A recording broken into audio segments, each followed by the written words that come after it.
Good afternoon, morning, or evening. I am the Mainly Digger, and this video is all lock picking. I just started a new hobby, which clearly is lock picking or picking locks. I've always wanted to start or learn how to pick locks, and in this video I show how to pick a lock. I bought a lock picking set, which also had locks to lock pick, practice locks. There we go, training locks. So also, amazing news. I'm going to Florida with my family. I don't know how much metal detecting. I told my wife, I was like, that's you guys can go to Disney. I'm going metal detecting and snorkeling, and she said, we'll see about that. And I was like, okay. Anyway, so I have plans to go metal detecting. I might just get looped and dragged to Disneyland, whatever. Anyway, it'll be an outstanding time. I can't wait. My kids are going to have so much fun. Hopefully they don't watch this. So this is my lock picking set. Like I said, I picked the hobby up just because I love that spy craft stuff. I love all of it. So I don't even know what this lock set or lock picking set is called, or who makes it. I've looked on Amazon, and it's made in China somewhere. So it's not like the picks and the steel that's used isn't the best quality metal, but it works. So, and it's a good learner. It's a good learner set, I guess. And also it has the James Bond credit card in there, which isn't really good for anything. It's like it's supposed to hold stuff in the back, or hold picks in the back, but it just comes out and it's kind of just for show. So what I've learned so far, I'm barely an amateur, is that this is a rake and this is a pick. A pick has one, and you can pick anything. You just need to learn how to do it. The rake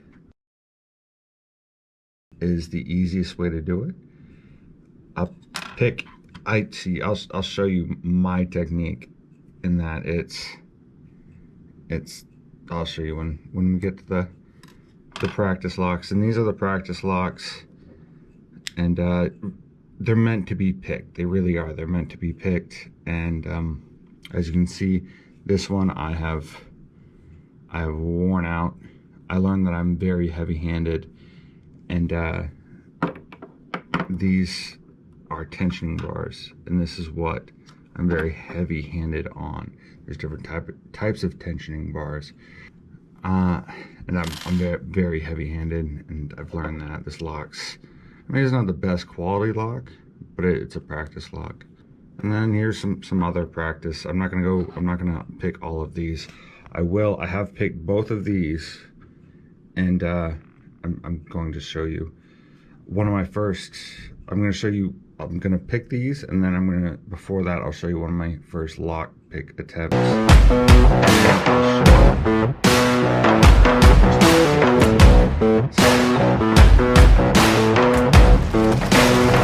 This bad boy is see-through, clearly.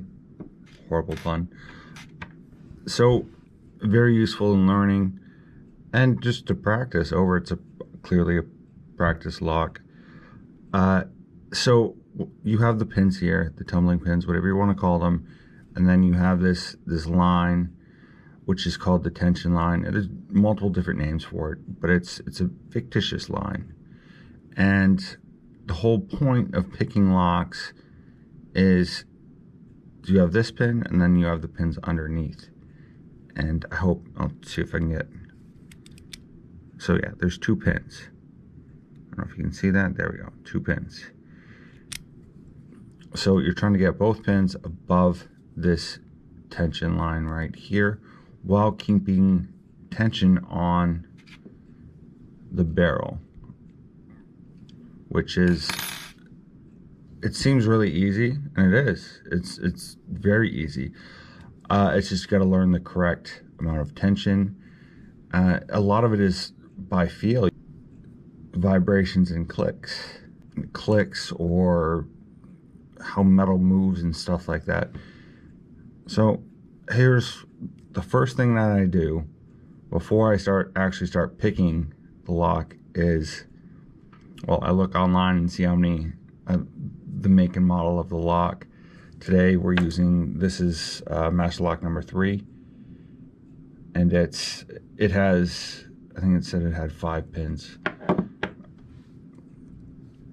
So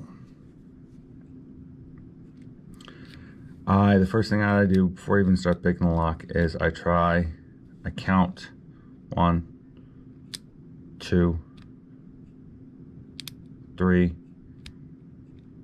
and so on. I'm not going to keep counting, but I can feel it, or I can hear it.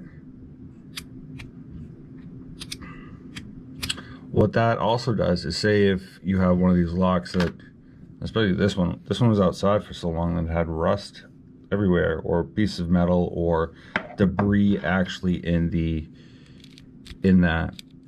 lock itself, in the locking mechanism. So this kind of helps to clear that out. Also, WD-40 is amazing, and it just helps loosen things up. This is to, I think, simulate a doorknob or door lock. So I'm just going to show you. It's easier to do. I've worn this one out so bad, so I can't do it. I can't really do it on this one, but I can do it on this. So you look and you kind of pick out what tools you're going to use. The tensioning bar is the biggest one, so you can either, here I have, I'm not going to use this one, which is, I would recommend this one, but I need to do some filing on this one. The tip there is the tip needs to be filed down. So for this one, I've learned through multiple times of doing this, that this tensioning bar is the best for this type of lock, because it's of the length of the bar here, because you need space in this little work area. So like you gotta figure out what you need, or what size tool you need. So I'm going with the small diameter one versus the thicker diameter. There we go. Stick it in there, and it works. You're providing a little tension, and but before I do that, I almost forgot my main rule. Is I go in and I count 1, 2, 3, and so on. So helps clean out whatever. They also call it a blind pick. I'll show you a blind pick, which you pretty much do the same thing, except with a tensioning bar, and see if you can pick it on a blind pick. So little tension, and you're trying to feel out, especially on a blind pick, you're trying to feel out how much tension you're going to need. Oh, there. I guess I didn't need much tension. So I'm not going to do the blind pick, because like I said, these are meant to be picked. So because of how the diameter, I'm going to choose the thicker tension bar. Slides right in there, and I'm going to use a rake. A rake it's pretty much, the raking technique is you up, down, up, down, up, down, and you're feeling for the pins the same way you're doing with a pick, but a pick is, and they have a raking technique for the pick also, but fit that in there. Like I said, sometimes it's pretty tight, a little bit of tension, and you're still counting. You're always counting, or at least I always count. Now I can there we go, and you can feel it. You can feel the pins go. Anyway, and these are meant to be picked, like I said.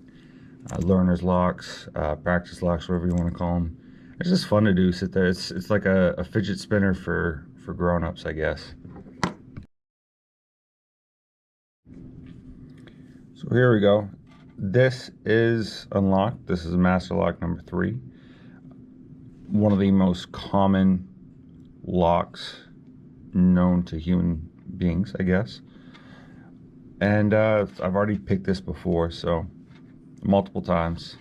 This one, legitimately, this came off my garage, and I had to clean it up before I start picking it. I tried to pick it, and it was just too rusty. And then I put some WD-40 on it, and it came out. I mean, eventually I picked it. So here we go. Always tap, tap, tap. See if there's any type of debris in there. I am gonna go with this bad boy because it's sturdy, and then I'm gonna pick out. So I've already picked out the if there's any debris in there, but I'll just do it just to see. And I know how many pins there are. Any debris. What can cause you some issues is the metal debris from trying to pick it can get into the pins and actually cause the pins not to turn. Where, like, if it was just a regular key, it would force its way in. The key would force the debris out of the way. So make sure there's no debris on your picks or on your rake. And before you put any tension, this is what I learned. Another thing I learned is before you put any tension is you put them in together, and then you put tension, and then you start fiddling with it.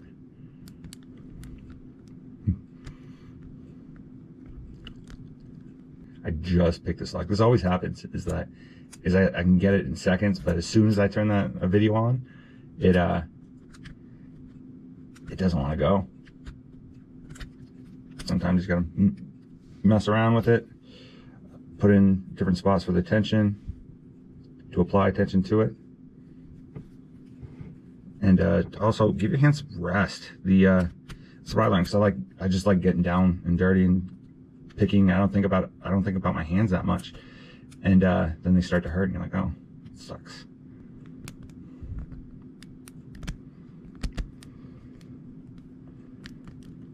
There we go. Officially unlocked.